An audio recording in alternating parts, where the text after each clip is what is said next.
श्री शिवाय नमस्तु भयम। दोस्तों, जैसा कि आप सभी लोग जानते हैं कि 16 जनवरी 2026 यानी शुक्रवार को पड़ रही है माघ माह की कृष्ण पक्ष प्रदोष व्रत और मासिक शिवरात्रि।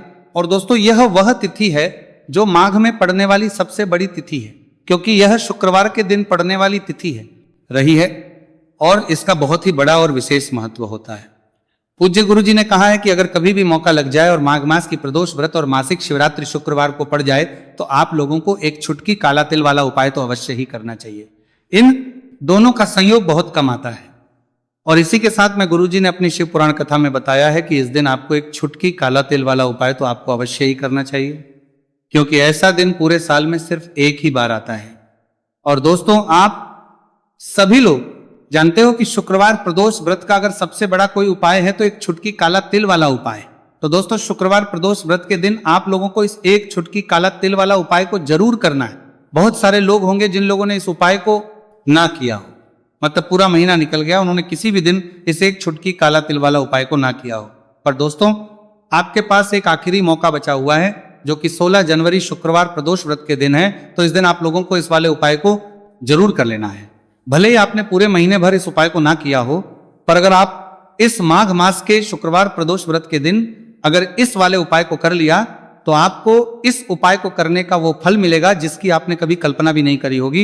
इसीलिए आप लोग इस वाले उपाय को एक बार जरूर कर लेना है, ताकि आप लोगों के हाथ से यह मौका ना जा सके और आपको इस उपाय को करने का फल मिल सके। दोस्तों, यह उपाय पंडित जी ने अपनी अभी के ही श्री शिव महापुराण की कथा में बताया है, जिस उपाय को आज हम आपको बहुत अच्छे से समझाने वाले हैं। वीडियो को देखने के बाद इस उपाय को समझने के लिए आपको कोई और वीडियो को देखने की जरूरत नहीं पड़ेगी। तो चलिए दोस्तों, उपाय को शुरू करते हैं। देखिए, ये इस माघ मास के शुक्रवार प्रदोष व्रत के दिन ये इतना खास होता है, इतना महत्वपूर्ण होता है, देखा गया है। कभी कभी बड़े बड़े पूजा पाठ अनुष्ठान से जो मनोकामना पूर्ण नहीं होते, वो माघ मास के शुक्रवार प्रदोष व्रत के दिन एक छोटे से उपाय करने से ही आपकी मनोकामना पूर्ण हो जाती है। और बहुत सारे लोगों ने इस उपाय को किया भी है और उनको इसको करने का फल भी जरूर मिला है। अगर आप लोग भी इस उपाय को करना चाहते हैं तो आप इस उपाय को पहले अच्छे से समझ लेना, सुन लेना, उसके बाद करना। आपको इस उपाय का फल जरूर मिलेगा और इस उपाय को कर लेने से आपके घर में चाहे किसी भी प्रकार की दुहक और समस्या क्यों ना चल रही हो, आपको उसका कारण भी नहीं पता है कि भाई ये समस्या किस कारण से चल रही है। उसका कुछ भी कारण हो सकता है, जैसे पितृदोष हो सकता है, किसी भी तरह का मंगल दोष भी हो सकता है। तो इस दिन आप लोगों को यह वाला उपाय कर लेना है। ये एक ऐसा उपाय है जिस उपाय को अगर किसी विशेष दिन पर किया जाए तो भाई उस विशेष दिन का जो है वह तो हमें मिलता ही मिलता है, पर हमने उस दिन पर इस उपाय को किया है तो हमें उससे भी बड़ा फल मिलता है और फल बहुत जल्दी मिलता है, क्योंकि आप इस उपाय को बहुत ही बड़े और विशेष दिन पर कर रहे हो। तो चलिए अब उपाय के बारे में बात करते हैं। उससे पहले आप लोगों को यह जानना आवश्यक है कि आखिर यह उपाय किस समय करना है, किसको करना है और कैसे करना है। तो चलिए हम आगे आपको वीडियो में एक एक करके बता देते हैं। लेकिन उससे पहले अगर आप लोग हमारे चैनल पर पहली बार आए हैं या फिर मेरी आवाज आज पहली बार सुन रहे हैं तो हमारे चैनल को सब्सक्राइब जरूर कर लेना और इस वीडियो को लाइक करके कमेंट बॉक्स में श्री शिवाय नमस्तु भयम ओम नमः शिवाय जरूर टाइप कर देना। तो दोस्तों, इस एक छुटकी काला तिल वाला उपाय को हमें इस शुक्रवार प्रदोष व्रत के दिन कैसे करना है, किसको करना है, किस समय करना है और कहां पर करना है, ये सारे सवालों के जवाब आपको इस वीडियो में मिल जाएंगे। और जो ये वीडियो देखेगा भाई, उसको एक छुटकी काला तिल वाला उपाय जरूर करना चाहिए, क्योंकि इस दिन एक छुटकी काला तिल का भी बहुत ही बड़ा और विशेष महत्व होता है। और जब बात आ जाए एक छुटकी काला तिल वाला उपाय की, तो यह सोने पर वाली बात हो जाती है और यह एक बहुत ही बड़ा उपाय हो जाता है इस शुक्रवार प्रदोष व्रत का। तो अब दोस्तों, इस एक छुटकी काला तिल वाला उपाय को आखिर करना किसको है, सबसे पहले हम लोग वो बात जान लेते हैं। तो देखो, घर की जो बड़ी माताएं बहनें होती हैं, उन माताओं बहनों में से कोई भी एक बड़ी माता बहन इस वाले उपाय को कर सकती है। और दोस्तों, अगर आप चाहें तो अपने घर में से सभी सदस्यों को भी इस उपाय को करवा सकते हैं। अगर किसी व्यक्ति की खुद की कोई मनोकामना है, खुद की कोई दुख और परेशानी है जो कि वो अपने लिए ही करना चाहता है, इस वाले उपाय को तो वो खुद अपने लिए भी कर सकता है। बाकी अगर कोई घर में से ऐसा है जो कि अपने पूरे घर परिवार की सुख और शांति के लिए यह वाला उपाय करना चाहता है, तो भाई वो भी कर सकता है, उसमें भी कोई दिक्कत वाली बात नहीं है। कहने का मतलब यह है कि इस उपाय को हर एक सदस्य भी कर सकता है। और पूरे घर परिवार के सदस्य के लिए घर की बड़ी बहनों में से कोई एक माता बहन भी कर सकती है। माताएं बहनें अगर घर में उपस्थित ना हो या वो ये वाला उपाय ना कर पा रही हो तो फिर घर का कोई बड़ा सदस्य भी इस एक चुटकी काला तिल वाला उपाय को कर सकता है, चाहे फिर वह पुरुष ही क्यों ना हो, उसमें कोई भी दिक्कत वाली बात नहीं है। अब दोस्तों जो अगला प्रश्न निकल कर आता है वह यह आता है इस उपाय को लेकर कि आखिर इस उपाय को हमें किस समय करना है, सुबह के समय करना है कि शाम के समय करना है। तो देखो इस वाले उपाय को आप लोग सुबह भी कर सकते हो और शाम के समय प्रदोष काल में भी कर सकते हो। अब अगर आप पूछो कि भाई सब सबसे उत्तम समय कौन सा रहेगा इस एक चुटकी काला तिल वाला उपाय को करने का, तो हम आपसे बस यही कहेंगे कि इस उपाय को आप सुबह के समय करेंगे तो ज्यादा बेहतर होगा। बाकी अगर प्रदोष काल शाम के समय भी करेंगे तो भी अच्छा होगा, उसमें कोई भी दिक्कत वाली बात नहीं है। तो अब दोस्तों जो अगली सबसे बड़ी और महत्वपूर्ण बात आती है वह ये आती है कि सुबह अगर हम उपाय को करेंगे तो हमें कितने बजे से लेकर कितने बजे तक के बीच में करना है, और शाम के समय प्रदोष काल में करेंगे तो हमें कितने बजे से लेकर कितने बजे के बीच में करना है। तो देखो सुबह जितनी जल्दी हो सके आप उपाय को करने की कोशिश करना। बाकी अगर किसी कारणवश लेट भी हो जाओ, थोड़ी देर भी हो जाए, तो 10 या 11 बजे तक भी आप उपाय कर लेना, पर 12 बजे से ज्यादा देरी ना हो, ठीक है, इस बात का ध्यान रखना। उसके बाद में दोस्तों अगर के समय प्रदोष काल की बात करें, प्रदोष काल का जो समय है होता है वो शाम के 6 बजे से शुरू हो जाता है।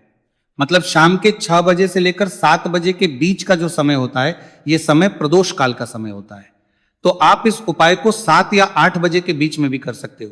मतलब शाम के 6 बजे से रात 8 बजे के बीच में आप कभी भी इस वाले उपाय को कर सकते हो, उसमें कोई भी दिक्कत वाली बात नहीं है। देखिए आज के इस पूरे वीडियो में हम आपको 3 चमत्कारिक उपाय बताने वाले हैं। ये तीनों ही उपाय बहुत खास और बहुत ही विशेष होने वाले हैं। तो चलिए दोस्तों जान लेते हैं गुरुजी द्वारा बताए गए पहले उपाय के बारे में। देखिए यह उपाय आपको अपने परिवार के लिए करना है। यदि आप चाहते हैं कि आपका परिवार का प्रत्येक सदस्य तरक्की करे, उन्हें हर कार्य में सफलता की प्राप्ति हो, तो आपको यह उपाय करना है।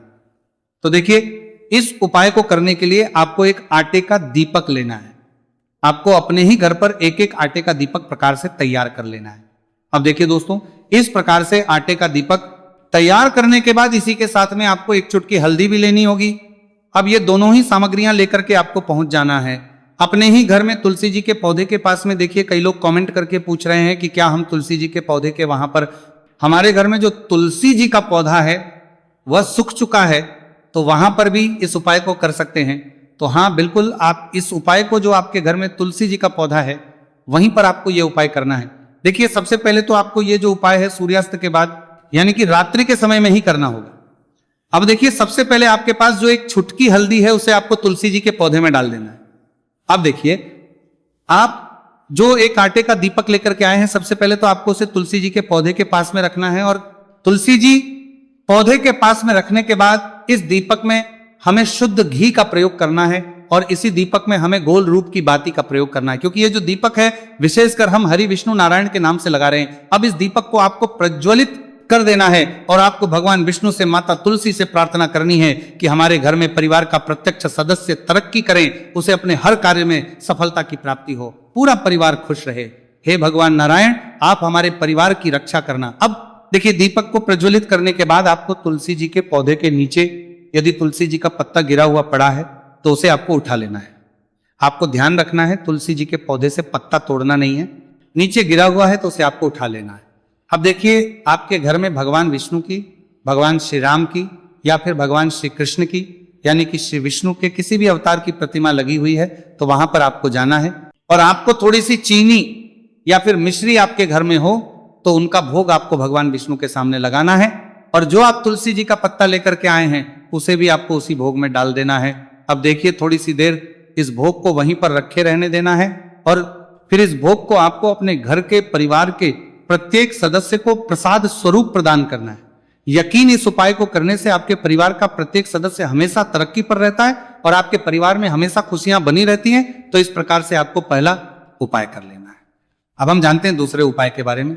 देखिए ये जो उपाय है विशेषकर धन की प्राप्ति के लिए है, माँ लक्ष्मी को प्रसन्न करने के लिए है, और विशेषकर शुक्रवार प्रदोष व्रत की रात्रि में ही आपको यह उपाय करना है। देखिए सामने आपको एक दीपक दिखाया जा रहा है, तो आपको एक दीपक लेना है। दीपक आप मिट्टी का भी ले सकते हैं, आटे का भी ले सकते हैं। अब देखिए इस दीपक में आपको शुद्ध घी का प्रयोग करना होगा, और इस दीपक दत्त में आपको विशेषकर मूली वाला जो धागा आता है, लाल रंग का कलावा का धागा जिसे हम कहते हैं, उसकी बात ही आपको इस दीपक के अंदर प्रयोग करनी है, यानी कि लंबी बाती का आपको इस दीपक के अंदर प्रयोग करना है। अब देखिए, ये जो दीपक है, आज रात्रि में लगभग 8 बजे के लगभग आपको ये जो दीपक है तुलसी जी के पौधे के पास में प्रज्वलित कर देना है। दीपक की जो बाती है उसका मुख आपको उत्तर दिशा में रखना है, इस बात का ध्यान रखना है। और आपको ओम महालक्ष्मी नमः इस मंत्र का लगातार जाप करते रहना है।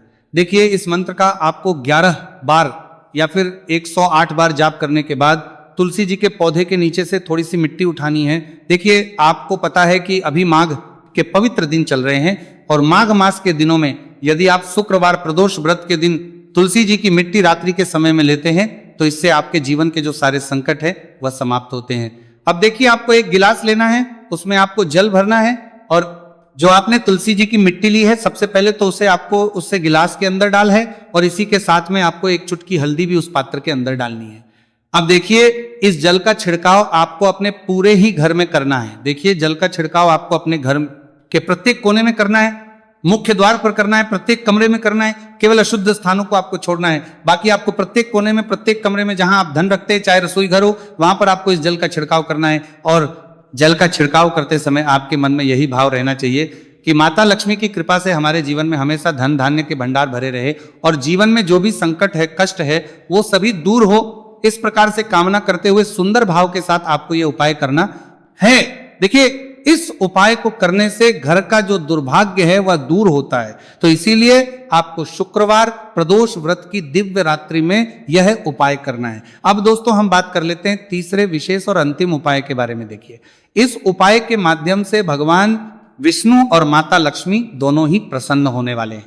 तो देखिए, इस उपाय को करने के लिए सबसे पहले तो आपको दीपक लेने हैं। दीपक आपको 2 लेने होंगे।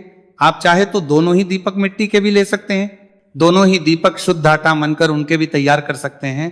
अब देखिए, दोनों ही दीपक के अंदर आपको शुद्ध घी का प्रयोग करना होगा। अब देखिए, 2 दीपक हैं, उनमें से आपको एक दीपक के अंदर गोल बाती का प्रयोग करना है और एक दीपक में आपको लंबी बाती का प्रयोग करना है। देखिए, लंबी बाती वाले दीपक के अंदर आपको लाल बाती का प्रयोग करना है, जो मूली वाला धागा आता है कलावा का, उसी की बाती का आपको प्रयोग करना है। अब देखिए, इसी के साथ में आपको एक चुटकी हल्दी लेनी है और एक चुटकी आपको काले तिल लेने। अब देखिए दोस्तों, ये उपाय भी आपको विशेषकर रात्रि के समय में ही करना होगा। तो देखिए, सबसे पहले तो आपको ये जो सभी सामग्रियां हैं तुलसी जी के पौधे के पास में लेकर के पहुंचना है। देखिए, आपके पास जो गोल बाती का दीपक है, इसे आपको तुलसी जी के पौधे के पास में प्रज्वलित करना है। ओम नमो भगवते वासुदेवाय नमः इस मंत्र का जाप करते हुए, अब देखिए, आपके पास जो काले तिल है उन्हें आपको अपने सीधे हाथ में रखना है और आपके जीवन में जो भी समस्या है, परेशानियां हैं, जीवन में जो भी संकट है, बाधाएं, उन सभी को दूर करने की आपको प्रार्थना करनी है। और ये जो काले तिल है आपको उससे जलते हुए दीपक के अंदर डाल देने हैं। तो देखिए, इस प्रकार से हमने ये जो गोल बाती का दीपक है भगवान विष्णु के निमित्त प्रज्वलित किया है। अब देखिए दोस्तों, आपके पास जो लंबी बाती का दीपक है और आपके पास जो एक छुटकी हल्दी है, इन दोनों को आपको अपने घर के मंदिर में लेकर के पहुंचना है। देखिए, आपके घर के मंदिर में जो माता लक्ष्मी की तस्वीर है या फिर माता लक्ष्मी के किसी भी स्वरूप की तस्वीर है, प्रतिमाएं हैं, तो सबसे पहले तो के सामने आपको ये दीपक रखना है। दीपक के नीचे आपको चावल या फिर अनाज के कुछ दाने अवश्य ही रखना है। देखिए, सबसे पहले तो आपको ये जो दीपक है इसे माता लक्ष्मी जी के सामने प्रज्वलित कर देना है। अब देखिए, आपके पास जो एक चुटकी हल्दी है इसे आपको जलते हुए दीपक के अंदर डाल देना है और आपको ओम महालक्ष्मी नमः या फिर ओम नमो भगवते वासुदेवाय इस मंत्र का जाप करना है।